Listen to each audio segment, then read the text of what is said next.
Mi madre y mi padre me obligaron a ceder mi piso a mi hermano mayor, pero cuando les dije que no, intentaron hacerlo en secreto falsificando mi firma. Así que descubrí su plan y avisé a tiempo a mi abogado. Ahora se enfrentan a cargos penales y me ruegan que retire la demanda. Soy yo, un chico de 34 años. Nunca pensé que pelearía con mi familia por una casa que compré con mi maldito dinero. Pero aquí estamos. Ojalá pudiera inventármelo, pero intentaron robarme la casa. Esto es lo que pasó. Crecí en una casa donde la dinámica era muy clara. Mi hermano mayor, Marcos, de 39 años, era el niño de oro, el primogénito, el heredero de todo. Mis padres nunca trataron de ocultar este hecho. Decían, Marcos heredará la casa familiar, el dinero, todo, delante de mí. Su razonamiento nació primero. Eso es literalmente todo. Siempre fui el niño de último momento, el que debía aceptar que Marcos se llevara lo mejor de todo. Durante años vi cómo sucedía. Marcos tuvo el dormitorio más grande. Consiguió el coche por su 16 cumpleaños. La universidad totalmente pagada. Yo obtuve préstamos estudiantiles y un pase de autobús.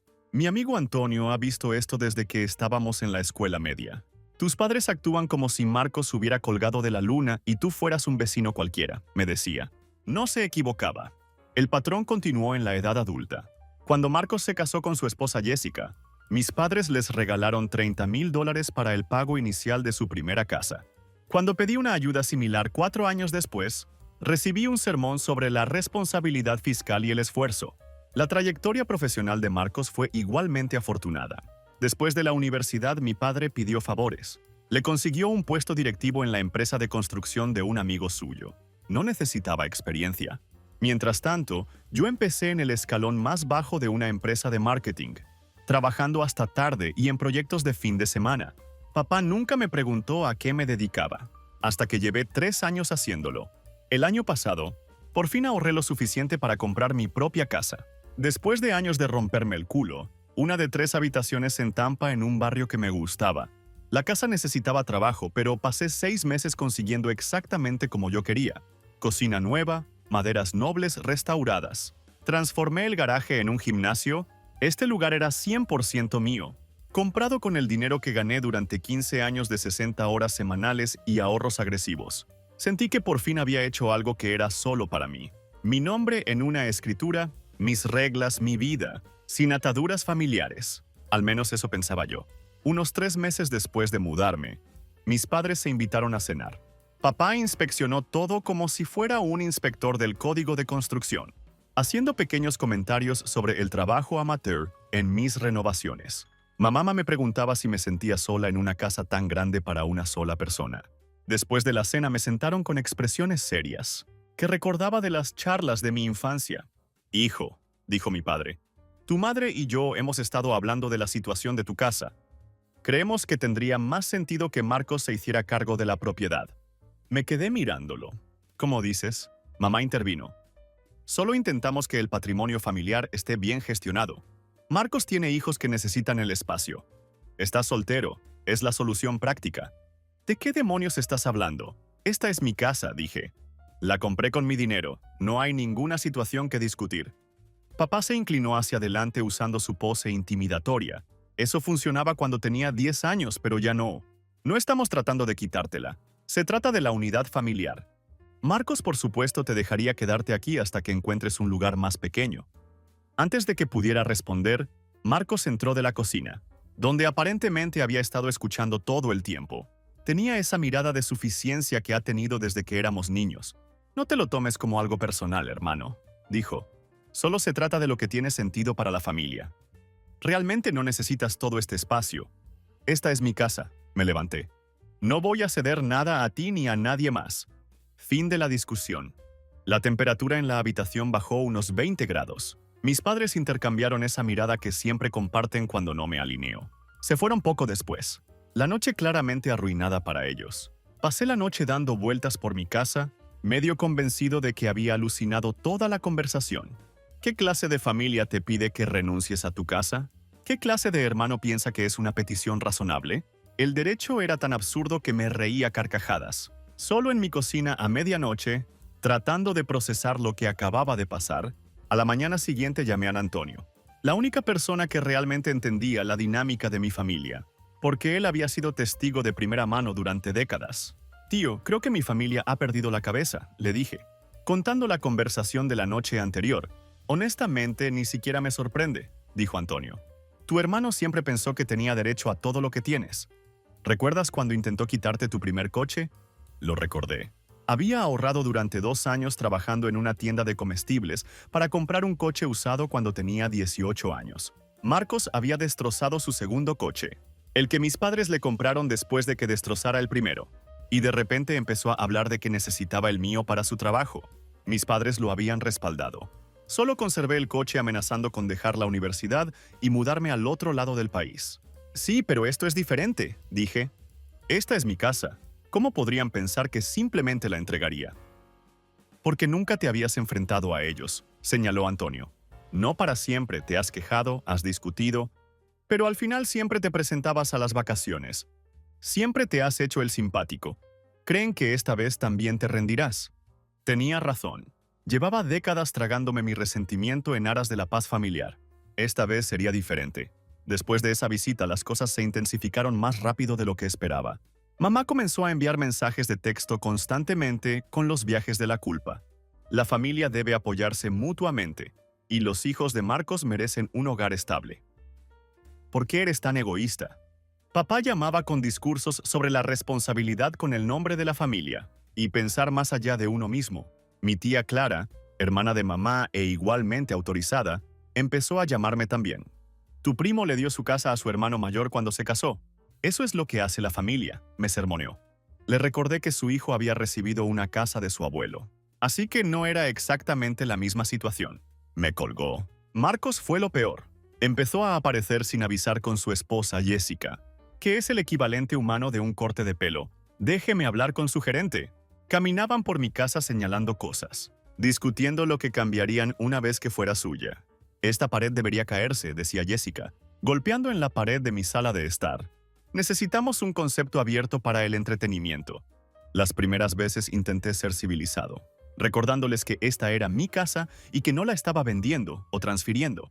Se limitaron a sonreír y a sentir como si yo fuera un niño haciendo una rabieta. Entendemos que estés apegado al lugar, Jessica diría en su tono condescendiente. El cambio es duro.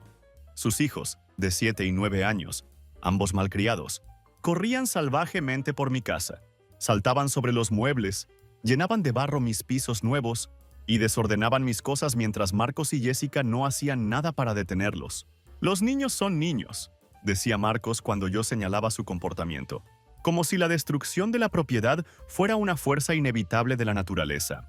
Entonces, un jueves llegué a casa del gimnasio y encontré el todoterreno de Marcos aparcado en mi entrada, su familia dentro de mi casa.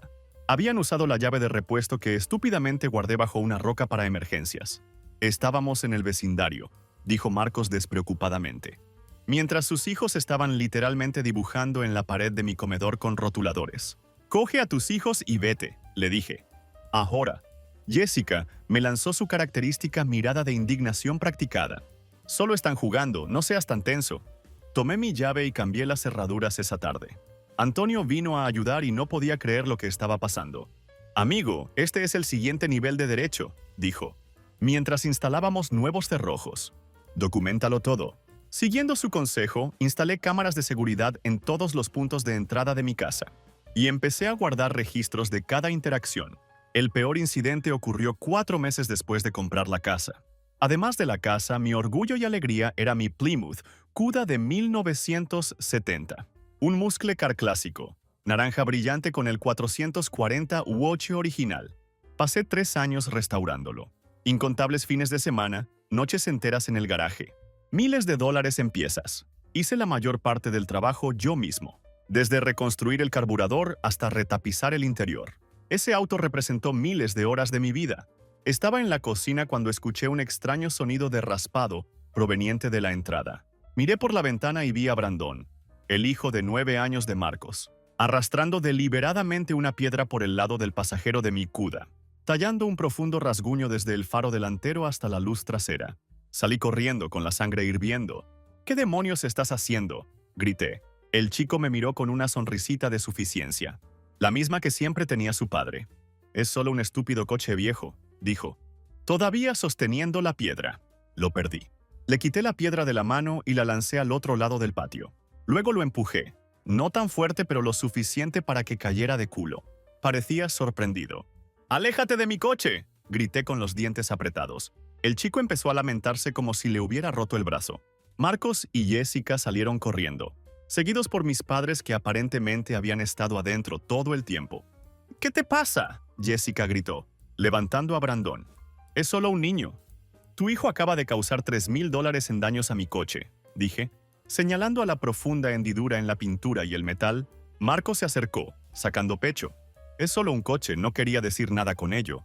¿Estás ciego? Lo hizo a propósito. Mi padre me puso la mano en el hombro. Ese gesto condescendiente que siempre usa. Hijo, tienes que calmarte. Los niños cometen errores. No puedes poner tus posesiones por encima de la familia. Me encogí de hombros. Ese es exactamente el problema de esta familia. Tu hijo de oro y su engendro pueden destruir lo que quieran. Y se supone que debo aceptarlo. Tiene 9 años, dijo mi madre horrorizada. Empujaste a un niño al suelo. Empujé a un vándalo que estaba destruyendo mi propiedad, la corregí. ¿Y dónde estabais todos cuando lo estaba haciendo? Sentados dentro planeando cómo tomar mi casa. La tía Clara, que al parecer también había sido invitada a esta emboscada, intervino desde el porche. Esto es por lo que no estás preparada para las responsabilidades. Ni siquiera puedes controlar tu temperamento con los niños. La familia cerró filas. Todos me miraban como si fuera un criminal. Ninguno de ellos, ni uno solo, reconoció lo que Brandon había hecho o se ofreció a pagar las reparaciones. En cambio, pasaron la siguiente hora sermoneándome sobre mis problemas de ira y lo materialista que era. Cuando por fin se fueron, me quedé en la entrada, pasando mis dedos a lo largo del rasguño en mi cuda. 3 años de trabajo dañados en segundos, por un chico que sabía exactamente lo que estaba haciendo. Y de alguna manera yo era el malo. No lo dejé pasar, por supuesto. A la mañana siguiente llamé directamente a Marcos. Quiero $3,500 por los daños de mi coche. Una restauración profesional costará al menos esa cantidad. Marcos se rió. Estás de broma, ¿verdad? Es un arañazo, límpialo. Esto no es una negociación. O pagas por el daño que tu hijo causó, o voy a presentar una denuncia policial por vandalismo y una reclamación al seguro nombrando a Brandon. Es un menor, idiota, no pasará nada. En realidad, como su padre, eres legalmente responsable de los daños que cause. Y tengo imágenes de seguridad de él haciéndolo deliberadamente. Hubo una pausa. Te daré $500, eso es más que generoso. $3,500 o hago la denuncia hoy, tú decides. Colgó. 3 horas más tarde presenté un informe policial por vandalismo y una reclamación a mi compañía de seguros, nombrando explícitamente a Brandon y documentando que Marcos y Jessica se habían negado a cubrir los daños. Incluí declaraciones sobre el patrón de acoso y allanamiento. El oficial que tomó mi informe parecía escéptico al principio, hasta que le mostré fotos de los daños y mensajes de texto de Marcos. Las disputas familiares son complicadas, dijo. Pero los daños a la propiedad son daños a la propiedad. 2 días después recibí un mensaje de Marcos. Recibí tu pequeño informe. Buena suerte consiguiendo que algún policía se preocupe por tu drama familiar. Te estás avergonzando a ti mismo. Esto no había terminado, ni por asomo. Unos 5 meses después de la petición inicial, Marcos apareció con una tarjeta de mis padres. Tenía un mensaje cursi sobre el legado familiar, y dentro había un tosco árbol genealógico dibujado a mano, con mi casa dibujada bajo el nombre de Marcos. Una nota decía: «Firma los papeles, hijo. Es lo mejor para todos». Lo rompí delante de él. «Lárgate de mi propiedad». La cara de Marcos se puso roja. «Estás haciendo esto más difícil de lo que tiene que ser. Estamos tratando de ser amables con esto. No hay nada agradable en tratar de robar mi casa». «No es robar cuando se trata de la familia», dijo, como si eso tuviera sentido. «Piensa en mis hijos». «¿Estoy pensando en tus hijos?» «Estoy pensando que no deberían ser criados por padres que les enseñan que está bien tomar lo que no es suyo». Trató de empujarme hacia la casa, pero bloqueé la puerta. «Muévete», dijo, tratando de sonar amenazador. «Oblígame», respondí. Por un segundo pensé que intentaría darme un puñetazo. Sus manos se cerraron en puños y su cara pasó del rojo al morado. Pero entonces se dio la vuelta y se fue enfadado, gritando que me arrepentiría de esto. Después de eso, las cosas pasaron de persistentes a hostiles. Mi familia cerró filas contra mí. Era oficialmente la oveja negra por tener la audacia de quedarme con mi propiedad. Mis padres dejaron de llamarme. El chat del grupo familiar se silenció para mí. Los planes de vacaciones me excluían. La máquina de cotillar de la familia se puso en marcha. Me enteré por un primo de que mis padres le decían a todo el mundo que yo era una enferma mental y que tomaba malas decisiones. Los únicos mensajes directos que recibía eran de Marcos y ya no eran sutiles. «Estás cometiendo un gran error», me escribió una noche. «Podemos hacer esto por las buenas o por las malas». No respondí. Solo lo añadí a mi creciente archivo de documentación. Mientras tanto, los incidentes en mi casa eran cada vez más frecuentes y destructivos. Me destrozaron el buzón, pisotearon mi jardín, alguien tiró huevos a la puerta 2 veces. Descubrí que mis cámaras de seguridad habían sido desviadas de sus ángulos de visión. Cada vez presentaba una denuncia a la policía, creando un rastro de papel. Los agentes me reconocieron a la tercera visita. Pero los informes no sirvieron de mucho. Seguí recibiendo correos electrónicos que decían «investigación pendiente» o «pruebas insuficientes para proceder». El sistema funciona con lentitud, si es que funciona. Al cabo de 2 semanas, uno de los agentes me dijo: «Mira, tío, entiendo lo que está pasando aquí. Las disputas familiares son brutales, pero tenemos recursos limitados. Y los buzones rotos no son exactamente una prioridad. ¿Así que se supone que tengo que dejar que destrocen mi propiedad?», le pregunté. Me miró con complicidad. «Documéntalo todo, consigue mejores cámaras que no puedan alcanzar o manipular, y tal vez considerar opciones civiles, órdenes de restricción, demandas.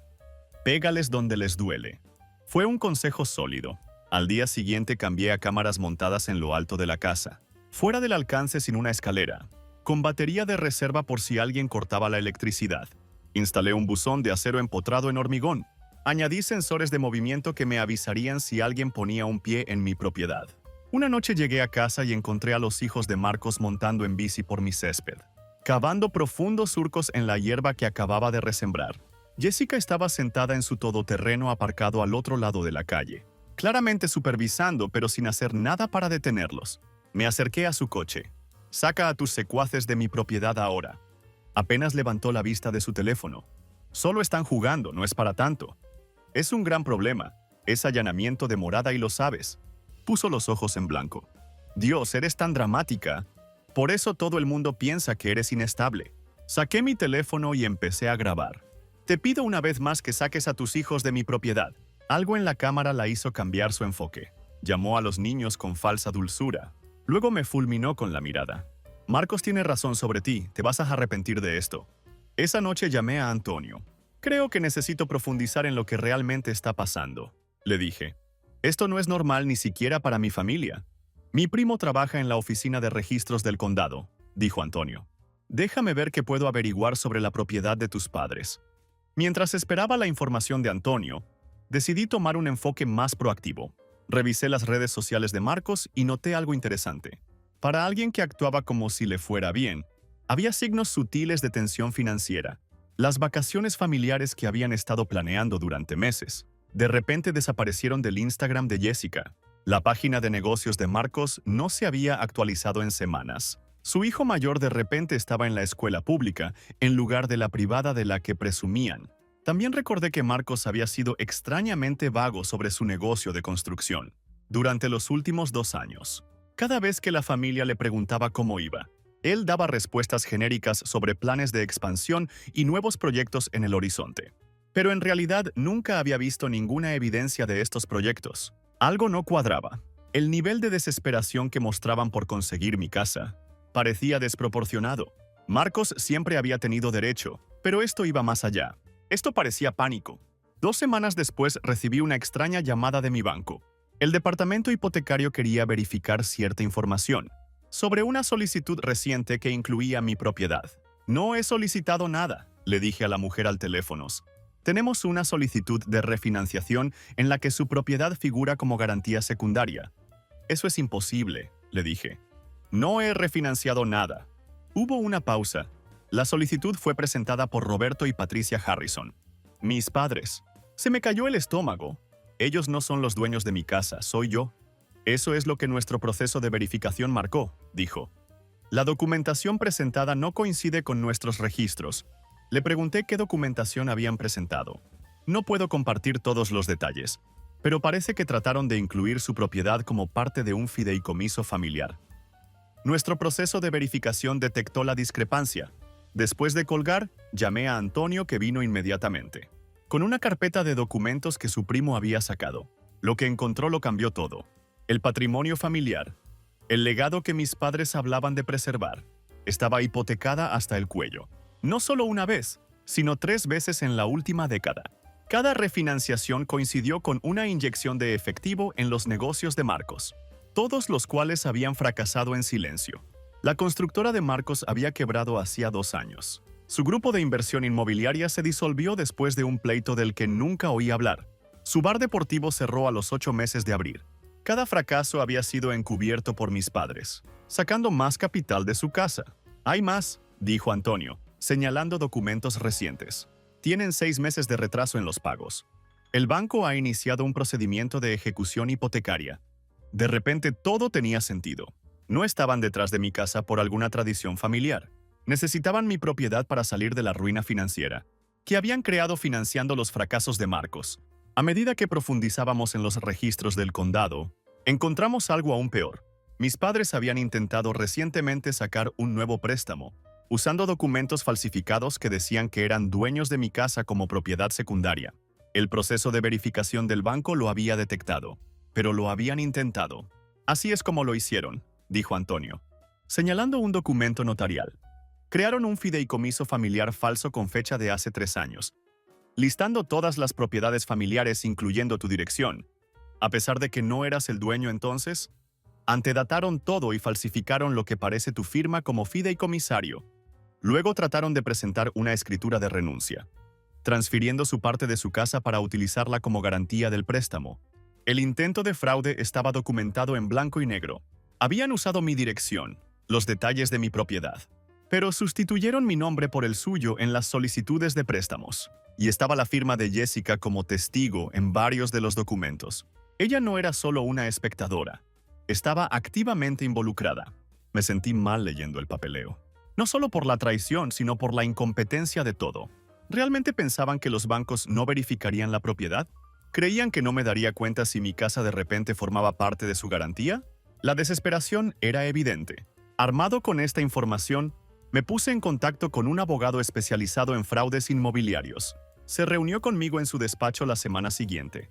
Se tomó su tiempo para revisar mi carpeta de 3 pulgadas de pruebas: fotos, textos, correos electrónicos, registros de propiedad, documentos de préstamos, informes policiales.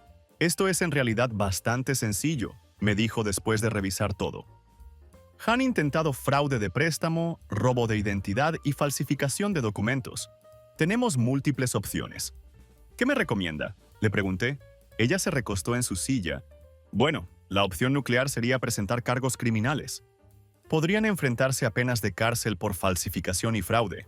La vía civil sería una orden de alejamiento contra todas las partes, seguida de una demanda por daños y perjuicios e intento de robo de la propiedad». Asentí con la cabeza. «¿Y si quisiera mantener esto algo contenido? Podrías usar esto como palanca. Amenazar con acciones legales a menos que cumplan ciertas condiciones. Como dejarte a ti y a tu propiedad en paz permanentemente». Lo pensé. Por muy enfadada que estuviera, la idea de que mis padres fueran a la cárcel no me gustaba. No porque no se lo merecieran, sino porque causaría una explosión familiar que se prolongaría durante años. Quería terminar con esto, no prolongarlo. «Preparémonos para todas las opciones», le dije. «Prepara el papeleo tanto para cargos criminales como para una demanda civil. Pero espera a presentarla, primero quiero intentar otra cosa». La siguiente vez que Marcos apareció sin avisar, mi teléfono me alertó antes de que llegara a la puerta principal. Abrí la puerta antes de que pudiera intentarlo. «Allanamiento de morada de nuevo Marcos. Movimiento audaz teniendo en cuenta que ya tengo una pila de informes policiales con tu nombre en ellos». Trató de empujarme. «Tenemos que hablar». Bloqueé la puerta. «No, ahora todo pasa por mi abogado».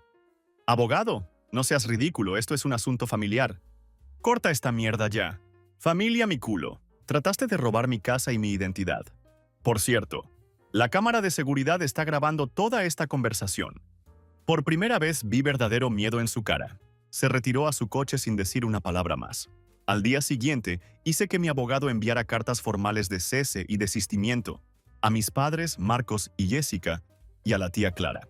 Las cartas detallaban las pruebas que habíamos reunido y advertía que cualquier contacto o allanamiento resultaría en acciones legales inmediatas.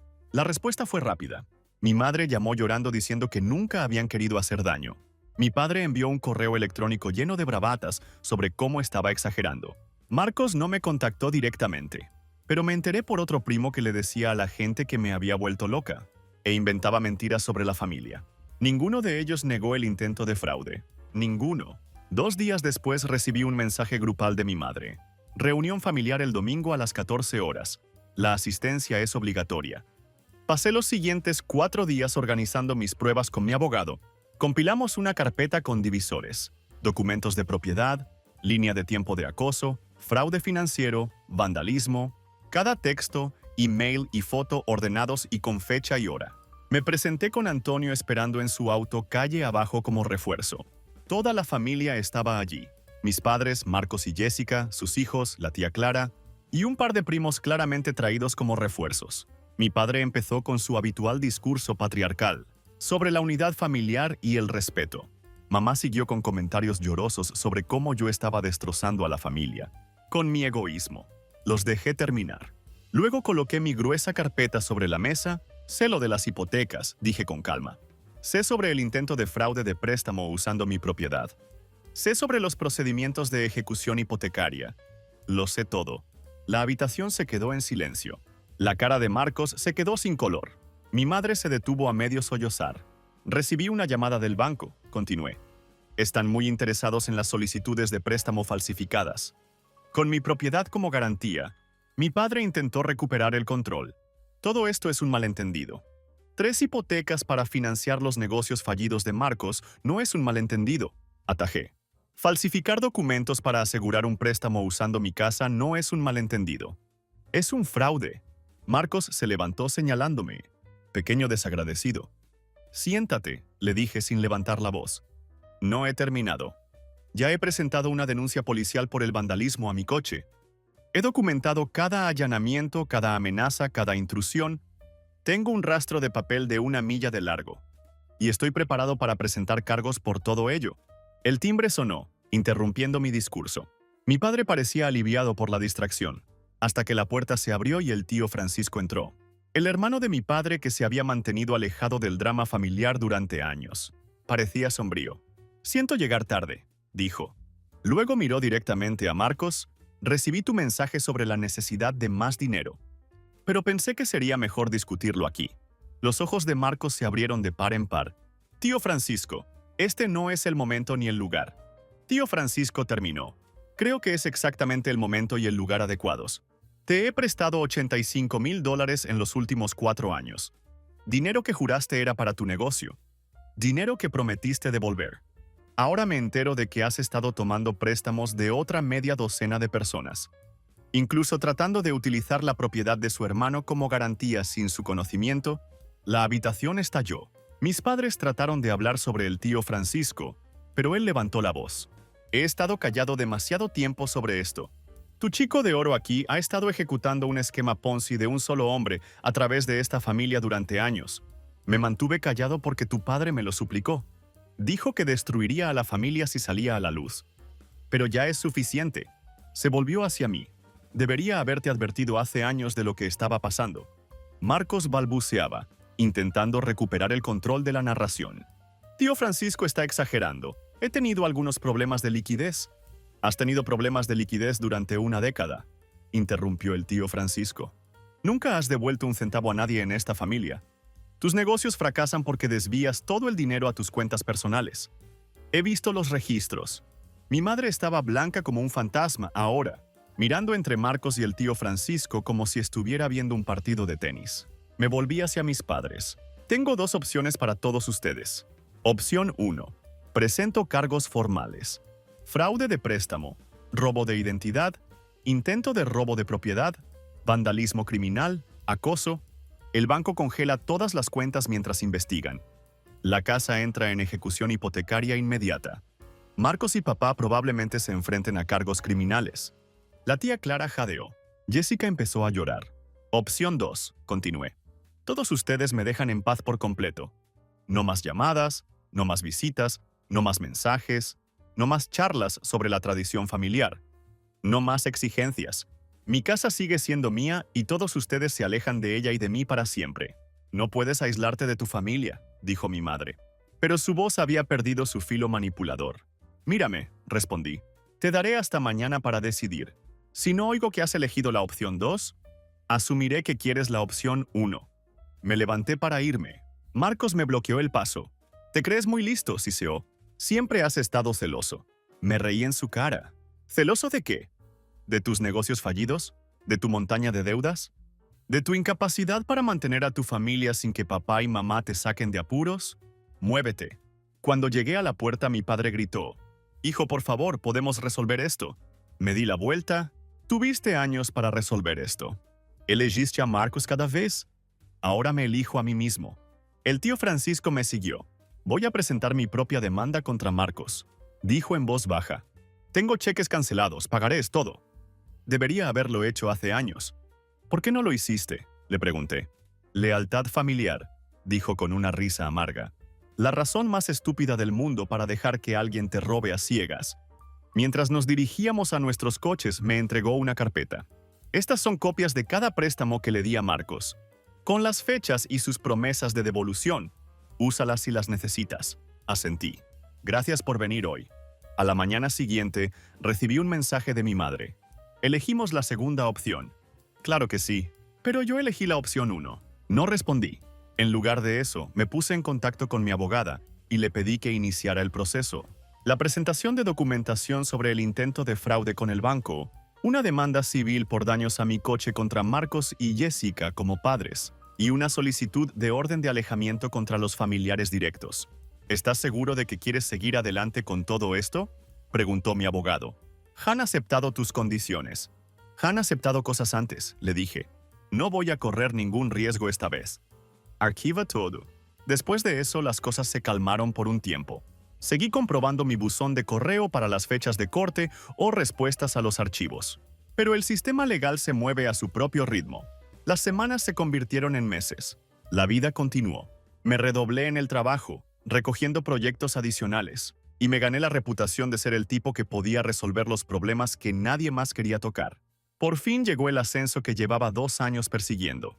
Director senior de marketing, con un aumento salarial del 20% y opciones sobre acciones. Mi jefe citó mi enfoque metódico de los problemas complejos como la razón. Si supiera cuánta práctica había tenido, también me centré en mi casa. Terminar todas las reformas que había planeado. Nuevo tejado, fontanería actualizada, características de casa inteligente por todas partes. El lugar se estaba convirtiendo exactamente en lo que había imaginado. 4 meses después de nuestra confrontación, recibí un sobre de Manila en el correo. Dentro había una sentencia por los daños del coche. 3.500 más 800 en honorarios legales. Marcos y Jessica fueron condenados a pagar, pero la sentencia no venía con un mecanismo de ejecución. El cobro sería otra batalla. Más o menos al mismo tiempo me enteré a través de la vid familiar que el tío Francisco había ganado su caso contra Marcos. Una sentencia de 85,000 más intereses y honorarios legales. Al parecer, Marcos había intentado alegar que el dinero era un regalo, pero la meticulosa documentación del tío Francisco demostró lo contrario. Según mi primo David, Marcos se había presentado en el tribunal sin estar preparado, esperando que la conexión familiar lo salvara. No fue así.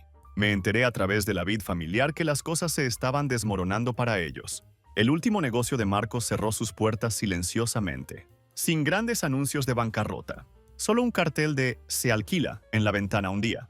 Jessica perdió su trabajo en la inmobiliaria, no en un despido público, sino a través de una vaga actualización de LinkedIn sobre la búsqueda de nuevas oportunidades. Se dijo que alguien había mencionado el intento de fraude a su jefe, y fue despedida discretamente para evitar cualquier asociación con irregularidades hipotecarias. Mis padres empezaron a esquivar llamadas de familiares a los que habían pedido dinero prestado.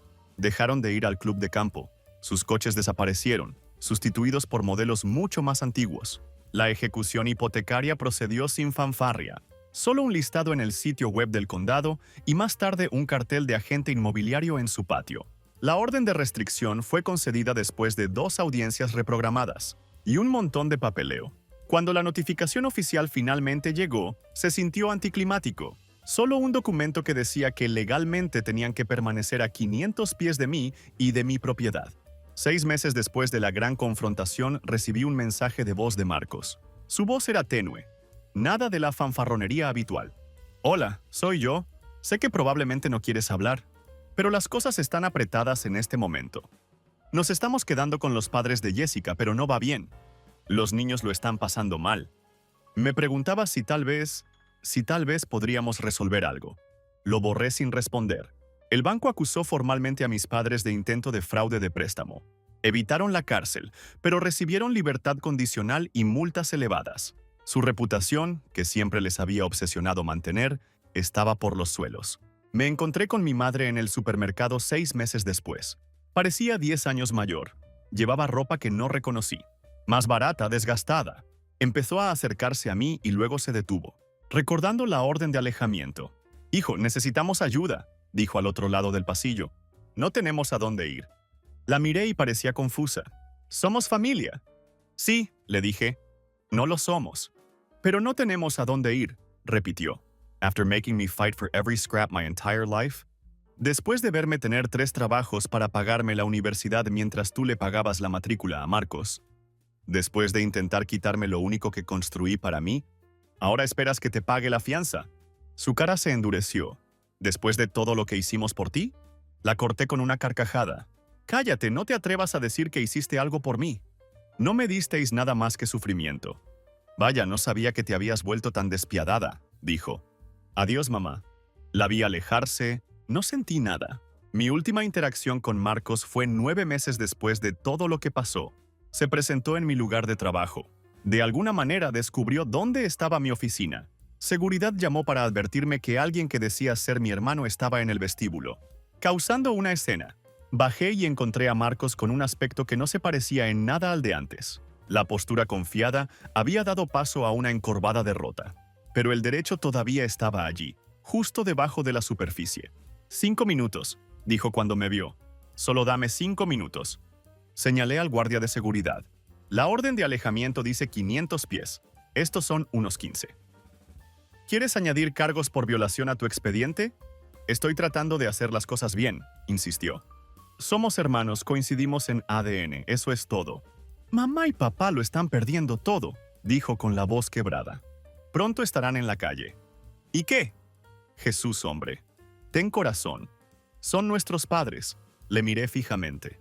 Es curioso cómo la familia solo importa cuando necesitas algo. ¿No te importaba la familia cuando tu hijo destrozaba mi coche? ¿O cuando intentabas robar mi casa? ¿O cuando falsificabas documentos con mi nombre?